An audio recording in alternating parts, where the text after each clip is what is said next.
We'll learn Tractate Shabbos 136. 19th chapter of Blessed the Milah is the name of the chapter. Okay. Amar Avad Baravo Molin Oisoi. We circumcise it because Mimanavshach im chayhu shaper kamoil. If it is in fact a viable child, then it is proper for one to circumcise it on Shabbos. Vim lav mechadach bevosru. And if it is not, one is merely cutting meat when you circumcise it, which does not violate the Shabbos. Win-win.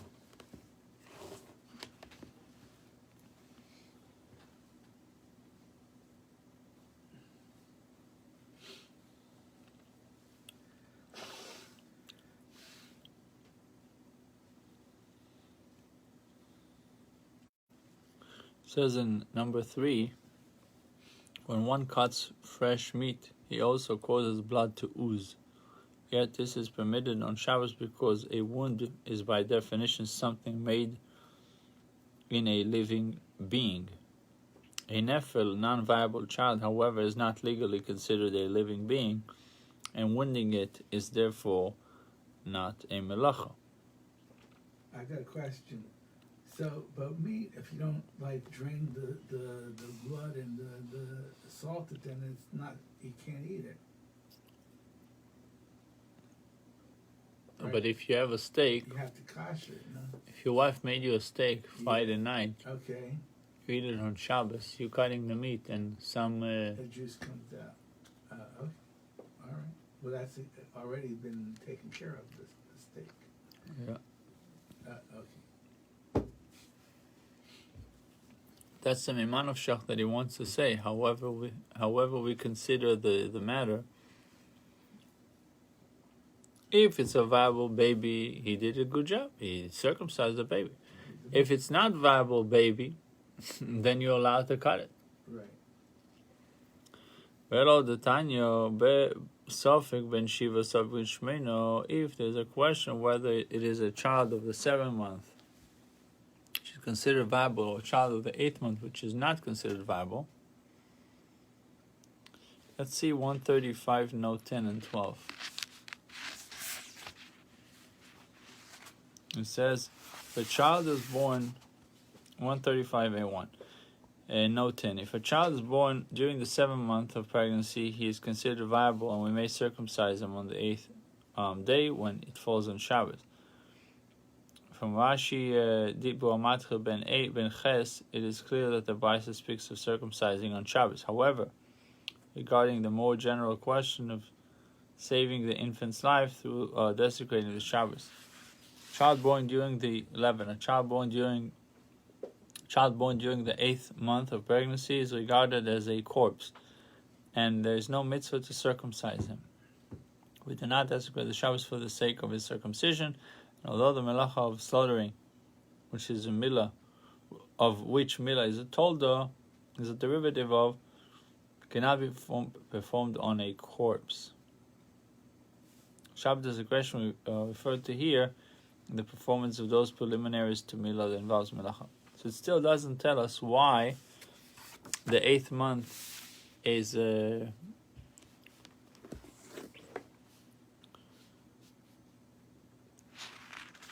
maybe 12. Would say why the 8th month. This is ambiguous first case of the previous Brisa. One was questionable. It is questionable why the 8th month is less viable than right. than the 7th. I don't know. They're saying the 8th month is like you're dead. Mm-hmm.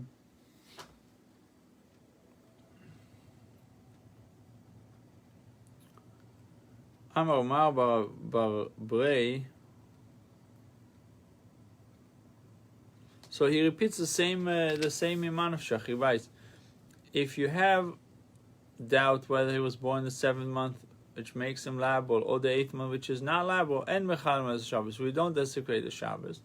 Amai, Sigmor says, Amai, Nimale Mimanavshach, we should circumcise him. Imuchai Shoper Kamoy, if he's alive, fine, you did a good job, you did the bris. Vim Lav, and if he's not, then you're just cutting meat. It's not a problem. Chadav Vasul, because he's not alive. He's not considered alive. Amabay de Ravina, Naverav, Nachum Balzechat, Tagimna. Regarding circumcision, we do indeed circumcise it on the Shabbos. As for the Bais, it is needed only to teach the law of preliminaries of circumcision. And this, according to the view of Rabbi Lezer, who permits violating the Shabbos even to prepare for the circumcision. Rabbi Bais teaches that Rabbi Lezer would agree that the preliminaries to the circumcision of such a child do not override the Shabbos because of their doubt. In his answer to the question, Ravada Barava maintained that a child born in the 8th month of pregnancy is not only considered non-viable, but is actually treated as if he were already dead. So the Gemara now considers this premise. I was waiting for this. So Amar Abai Ketanoi. Abai said whether a non-viable child is considered to be legally dead is a matter of dispute among Tanoim. If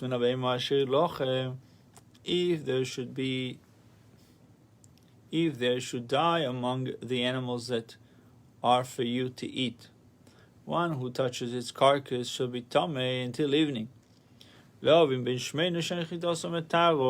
bring into the law of Tuma an offspring of the 8th month, to teach that its slaughter does not render it tahor. Rabbi Yisrael, Rabbi Yehuda, Rabbi Elazar, Rabbi Shimon Emrim, Shchitosim et taharte.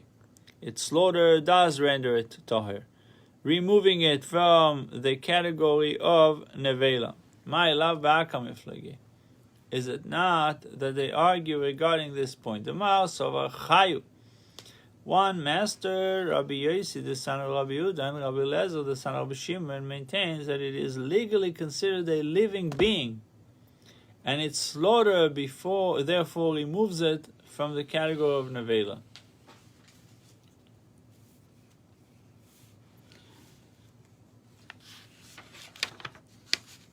It says in number 10, they do not consider it logical for the word expounded by the rabbis to be referring to this case, since there is no reason why shechita should not be effective for it. It should be noted that the term chai here does not mean what it meant above in Rav Ada Barava's statement. Remember, he messed up his son, Rav Ada Barava? Yeah. Says he should have listened to Hillel, that he didn't need to, because his child was born circumcised. Why had to do it on Shabbos, messed around on Shabbos is another question. They referred to the child's physical status and meant that the child was viable, capable of living. However, we speak of an 8-month offspring, which is certainly not viable. Rather, the term is used here to denote the offspring legal status. Still going crazy. Why the 8-month offspring is not a viable baby? Anyway, how can you tell? I mean, I don't know. Most people, the women, it's like till it comes out, then you know it's full term or. No, but let's say she. I mean, she only had one intercourse. And she wrote on this and this day, this night I had. She did it. She really kept a good record. And that was it. Yeah, but and 2 weeks later she started feeling nauseous or whatever. She took the test and boom. Okay. So then 8 months later. But you go to the doctor, I don't know, they say different, even if she had that, she's, whatever. I mean, the doctors come out with different ages. I don't know. Well, you can find a woman that, God forbid, was raped. Right. So she knows she had one time. Right. Right. or a woman that her husband went away, Right, so she they had have- one right, time and then he right, wasn't right, there. in the army or something, whatever. I got It's possible. Right, no, it happened all the time. All right. Okay, yeah. We'll see.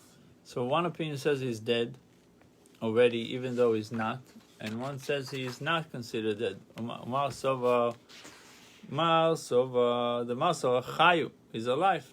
It means that it is legally considered a living being, and its slaughter therefore removes it from the category of Nevela. Okay.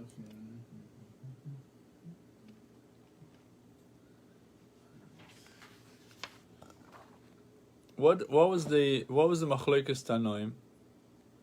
Machlekes Tanoim was about an animal. If there should die from among the animals that are for you to eat, one who touches its carcass shall be tama until evening. To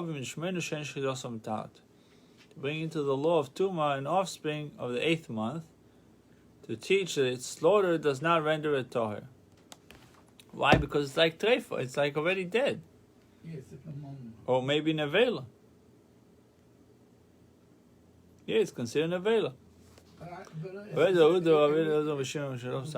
sentence there on 136A1 says that when you shecht this behemoth, it removes it from the category of nevela. One opinion says it does, one opinion says it doesn't. Are you okay? You turned it around. No, I didn't turn the page yet. I'm saying, look at the case. He says, first of all,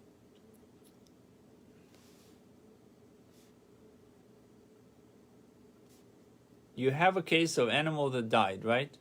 That's A kosher animal that died. right. You touch it, you atone until the evening. Right. Okay? Then it says, what about Ben Shmoina? What is Ben Shmoina? Ben Shmoina is someone that was born on the 8th month. I don't know what's the incubation time for animals. They're all different. Right, so let's say a cow. I don't know. I'm not up on my animals. I know that small animals like sheep and goats are 5 months. I That I know for sure. I mean, I know cats and dogs are treif, but I think a cat is like 2 or 3 months. It's not like, this is why you have so many, but anyway, that's another story for another day. I'm just saying. A cow is longer. I know an elephant takes a really long time.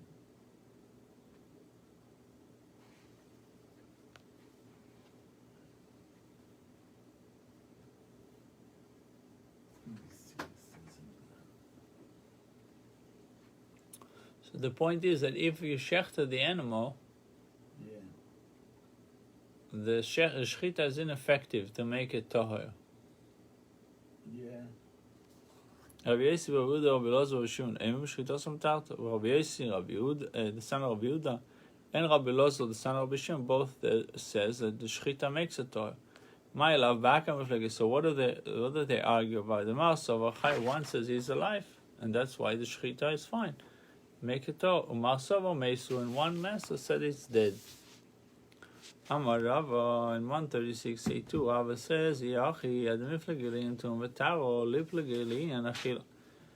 If they argue about, instead of the dispute being in regards to Tuma and Tahara, the dispute should be in regards to Achila, to eating the meat of the 8th month offspring. Ela the Chula Mesu, rather, all must agree that an 8th month offspring is legally considered dead. Rabbi Yossi, Rabbi Yehuda, Rabbi Elazar, Rabbi Shimon, Savik Treifa. Rabbi Yossi, son of Rabbi Yehuda, and Rabbi Elazar, son of Rabbi Shimon, believe it is like Treifa. Treifa, alav afal gav de meisa, hi shchitos amtarto. Is it not true that even though a Treifa is considered as if it were dead, its slaughter nonetheless renders it tahor, removing it from the category of nevela? So to here, in the case of an offspring of the 8th month, it is no different. Although it is legally considered dead, its slaughter removes it from the category of nevela. For the rabbis, for the rabbis, they believe that it is not, with me? Yeah, not analogous. They believe that it is not analogous to the case of treifa for the following reason. Treifa is soloshasa kosher. A treifa had a moment of fitness when it could be slaughtered and eaten before it became mortally wounded. Therefore, the Torah continues to consider slaughter effective for it, even after it becomes treifa, to the extent of rendering it toher from the tomb of nevela. This one, the animal born in the 8th month, however, never had a moment of fitness to be slaughtered and eaten. So you cannot assume that the Torah considered slaughter effective for it in any capacity. Rava notes and rejects a possible refutation of this argument. And if you will say in response, what is there to say to refute an analogy to an animal that became a treifa in the womb? Such an animal was never fit to be slaughtered and eaten, since it was born a treifa, and yet slaughtering it renders a toher from the tomb of nevela. By the same token, animal born in the 8th month should be rendered toher by being slaughtered.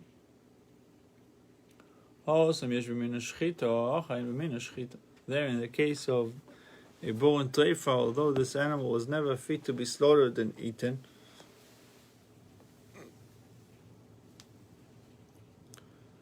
there are among its kind animals that were once fit for slaughter, namely those that were not born a treifa, but which only became so later. Here, in the case of an animal born in the 8th month, there is not even found among its kind an animal that was even fit for slaughter, since every animal born in the 8th month is non-viable and thus unfit to be slaughtered and eaten. Imana returns to Rabbi Shimon Gamliel's teaching that an animal is not assumed to be definitely viable until it is 8 days old. The rabbis argue with Rabbi Shimon Gamliel or not? If you will conclude and say that they do argue with him, is the law in accordance with him, or is the law not in accordance with him?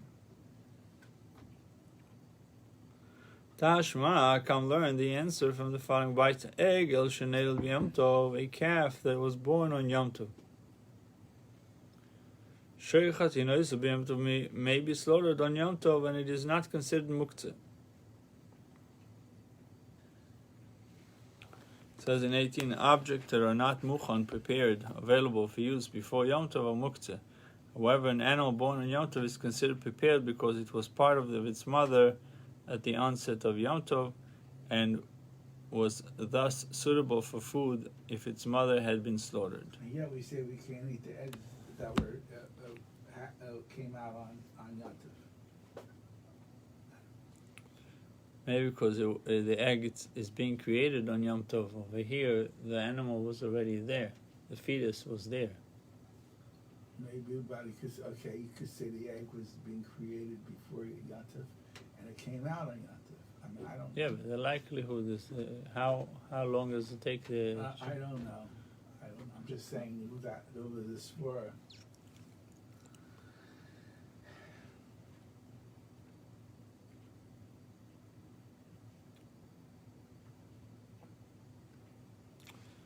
Sheikh had the English of Yom Tov, so Yom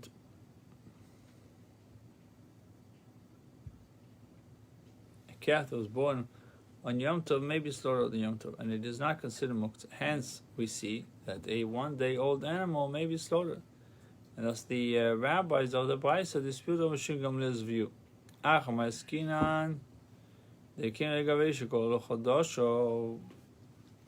What case are we dealing here?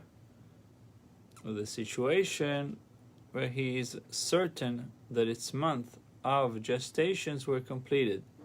It is certain that it was carried to full term. Even Rabbi Menashe Gamliel agrees that a full-term animal is deemed viable immediately and may be slaughtered on the first day of life.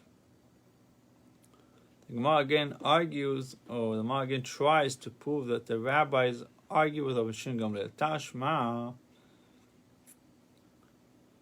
which deals with a permitting a blemish b'choil for slaughter on Yom Tov. Shov and Shim Noilad Hu Umumay Imoy. Yehuda and Rabbi Shimon disagree whether a bechor may be examined for blemishes and permitted on Yom Tov. They agree that if the animal was born on Yom Tov with its permanent blemish, that is considered to be prepared and may be slaughtered on that day. It appears then that the rabbis argue with Rabbi Menashe Gamliel and permit the consumption of a one-day-old animal. Here too we are dealing where it is certain that its month of gestations were completed. Even Rabbi Menashe Gamliel would agree that it may be slaughtered immediately. Tashma, Amar Rav Yehuda, Amar Shmuel, Halacha Rabbi Menashe Gamliel. The halacha follows Rabbi Menashe Gamliel. Halacha miklal de plige. The fact that he states that the law follows Rabbi Menashe Gamliel implies that the rabbis disagree with him. Indeed, learn from this that they disagree. Amar Rabbi Nofel min agag ochlo ari. If a child younger than 30 days fell from a roof and died, or it was eaten by a lion, it died of external causes, all agree, both Rabbi Menashe Gamliel and the rabbis agree that it is assumed to have been a viable child. It says in 23, since most births result in normal viable offspring, and we have no evidence to suggest that this infant was atypical, not normal. Right. All agree that we assume that it was viable. It completed the period of gestation needed for its full development and would have lived if not for these unfortunate occurrences.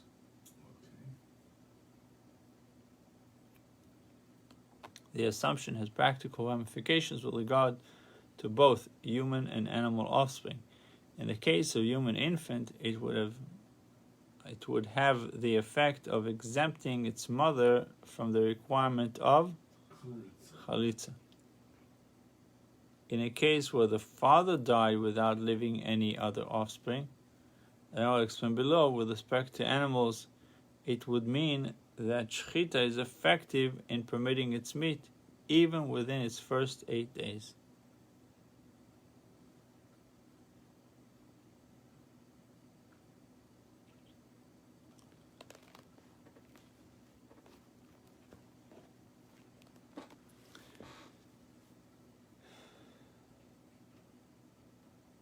So in what case do they disagree?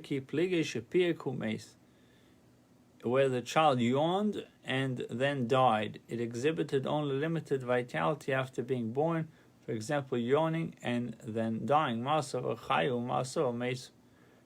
sages maintain that we assume that it was a viable child despite its obvious frailty.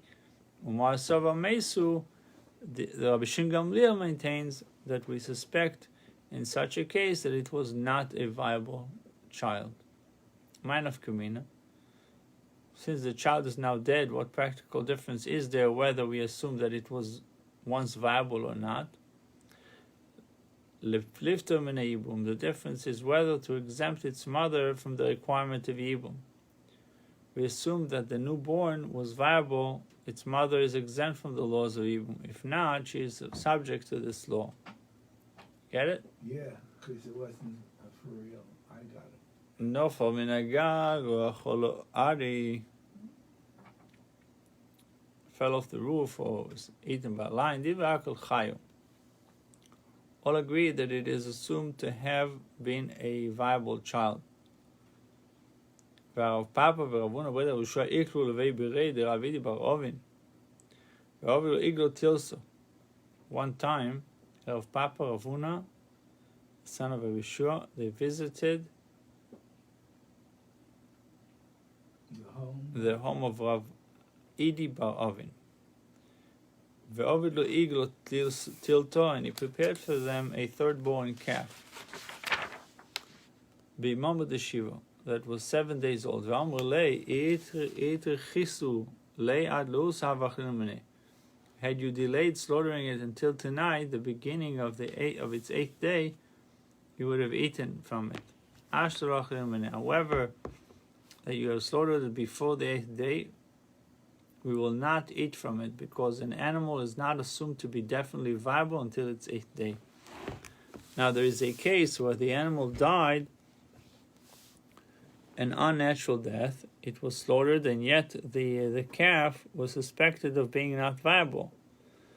This contradicts Abai's assertion that when a newborn dies on an unnatural death, even Rabbi Shimon Gamliel agrees that we assume it to have been viable. Rather, Abai said as follows: where the child yawned and died, all agree that we suspect that it was not viable.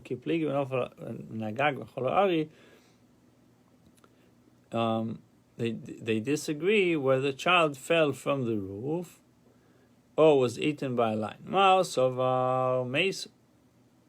Shimon Gamliel maintains that we suspect that it was not a viable child. The sages maintain that it is assumed to have been a viable child, since we have no reason to believe to the contrary. The son of Rav Dimi Bar Yosef had a child born to him. Rav Dimi Bar Yosef had a grandchild. But he died within the first 30 days of his life. So he then said and mourned for him. His father Yosef said to him, so, Nisa Kaboyis Lamechal, do you wish to eat the traditional mourner's food? Meaning there's no reason for you to mourn. I know for certain that its month of gestation were completed, that it was carried to full term and was thus born viable. You see, they're able to know they lived for a long time. Same thing happened with Rav Kahana. Ravashi saw that Rav Kahana was mourning. Don't you hold like Rabbi Shimon Gamliel, who asserted that an infant that dies within 30 days, suspected of not having been viable? I know for certain that its month of gestation were completed, that it was carried full term. Died within 30 months. And his mother went ahead and betrothed herself to a man.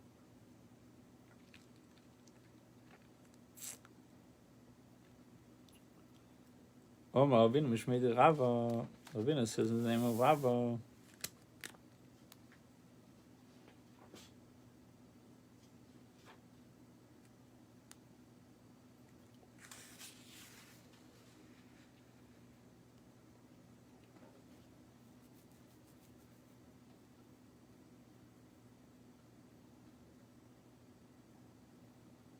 So it says, in the case presently under discussion, the mother accepted Kiddushin from a man without first undergoing Chalitza, right, thinking that the birth of her child had freed her from Yibum.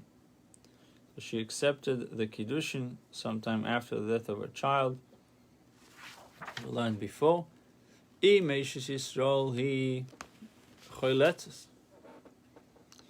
If she is a wife of an Israelite, she must undergo chalitza. If she's a wife of a Kohen, one from whom she accepted Kiddushin, because she's a widow, she's allowed to marry a Kohen. She doesn't need even to undergo chalitza. Rav Shrabi Mishmei Rav Amar Achazu ve'achazu, whether she accepted Kiddushin from a non-Kohen or she accepted Kiddushin from a Kohen, she must undergo chalitza. Amar leRavin leRav Shravio be'ur sam Rav Achi. At night, Rava said, he said at night one thing, in the following morning, when you were not present, he recanted and ruled that, as I reported in his name, that she need not undergo chalitza if she has accepted Kiddushin from a Kohen. However, she will say, you have ignored the ruling of Rabbi Shimon Gamliel and permitted her to remarry without chalitza. Yerav l'sishu sabo, may it be divine will that you will permit forbidden animals' fat to be eaten as well.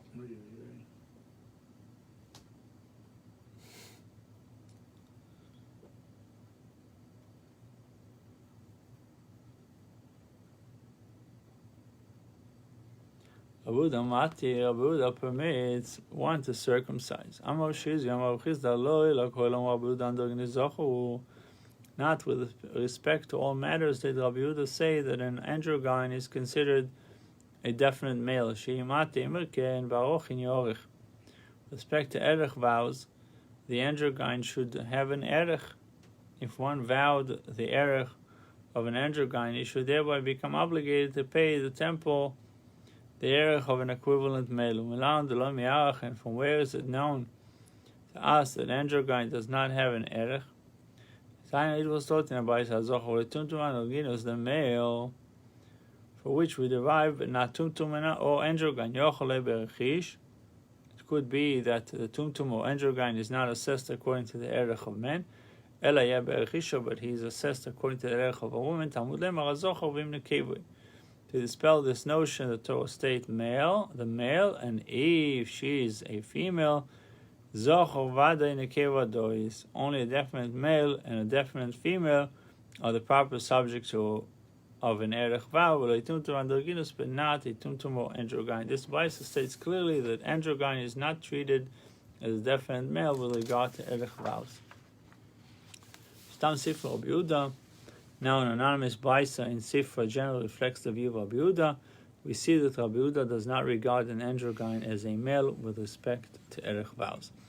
Amar Nachman bar Yitzchak Af Anan Nami Tanina Akol Ksherim LeKadosh, all are equal.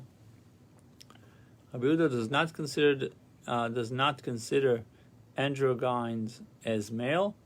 For the Mishnah states, Akol Ksherim LeKadosh, all are qualified to prepare the purification waters, except for a deaf mute, a deranged person, or a minor. Rabbi Yehuda, however, qualifies a minor, but disqualifies female and an androgyne. Shemami now learn from this Mishnah that Rabbi Yehuda does not legally deem an androgyne to be a definite male. The Gemara explains why Rabbi Yehuda considered the androgyne a male only with respect to circumcision, and what is difference about circumcision that causes the androgyne to be deemed a male, specifically with respect to that context, because